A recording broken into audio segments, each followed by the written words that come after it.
This version of Bible is ideal for people who are learning English or speak English as a foreign language. It is a meaning-for-meaning translation, not word for word.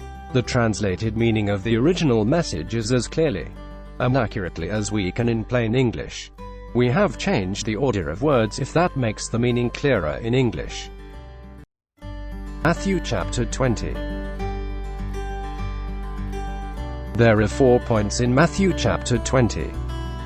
1. Jesus uses a story about farm workers. 2.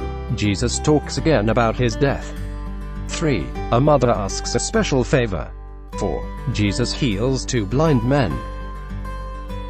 Jesus uses a story about farm workers. God's kingdom is like a man who owns some land. One morning, the man went out very early to hire some people to work in his vineyard. He agreed to pay the workers 1 silver coin for working that day. Then he sent them into the vineyard to work. About 9 o'clock, the man went to the marketplace and saw some other people standing there. They were doing nothing. So he said to them, "If you go and work in my field, I will pay you what your work is worth." So they went to work in the vineyard. The man went out again about 12 o'clock, and again at 3 o'clock.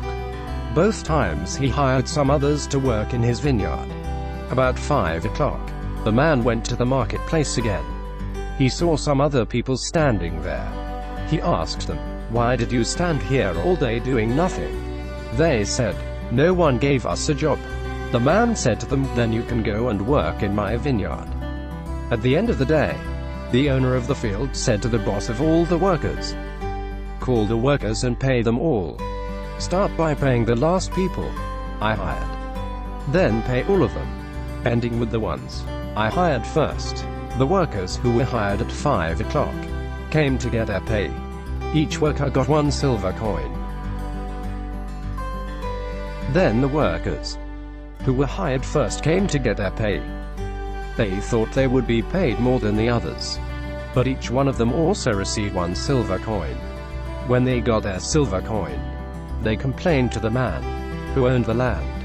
They said, "Those people were hired last and worked only 1 hour, but you paid them the same as us. And we worked hard all day in the hot sun." But the man who owned the field said to one of them, "Friend, I am being fair with you. You agreed to work for 1 silver coin, right? So take your pay and go.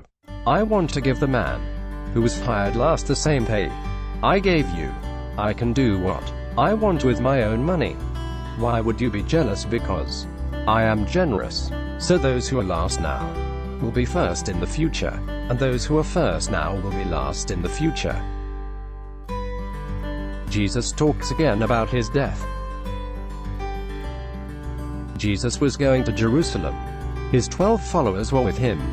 While they were walking, he gathered the followers together and spoke to them privately. He said to them, "We are going to Jerusalem. The Son of Man will be handed over to the leading priests and the teachers of the law, and they will say he must die. They will hand him over to the foreigners, who will laugh at him and beat him with whips, and then they will kill him on a cross. But on the 3rd day after his death, he will be raised to life again." A mother asks a special favor. Then Zebedee's wife came to Jesus and brought her sons. She bowed before Jesus and asked him to do something for her. Jesus said, "What do you want?" She said, "Promise that one of my sons will sit at your right side in your kingdom, and the other at your left." So Jesus said to the sons, "You don't understand what you are asking. Can you drink from the cup that I must drink from?" The sons answered, "Yes, we can." Jesus said to them, "It is true that you will drink from the cup that I drink from, but it is not for me to say who will sit at my right or my left. My Father has decided who will do that. He has prepared those places for them." The other 10 followers heard this and were angry with the 2 brothers. So Jesus called the followers together. He said, "You know that the rulers of the non-Jewish people love to show their power over the people, and their important leaders love to use all their authority over the people. But it should not be that way with you. Whoever wants to be your leader must be your servant. Whoever wants to be first must serve the rest of you like a slave. Do as I did. The Son of Man did not come for people to serve him. He came to serve others and to give his life to save many people. Jesus heals 2 blind men. When Jesus and his followers were leaving Jericho, a large crowd followed him. There were 2 blind men sitting by the road. They heard that Jesus was coming by, so they shouted, "Lord, Son of David, please help us." The people there criticized the blind men and told them to be quiet. But they shouted more and more, "Lord, Son of David, please help us." Jesus stopped and said to them, "What do you want me to do for you?" They answered, "Lord, we want to be able to see." Jesus felt sorry for the blind men. He touched their eyes, and immediately they were able to see. Then they became followers of Jesus. Matthew chapter 20.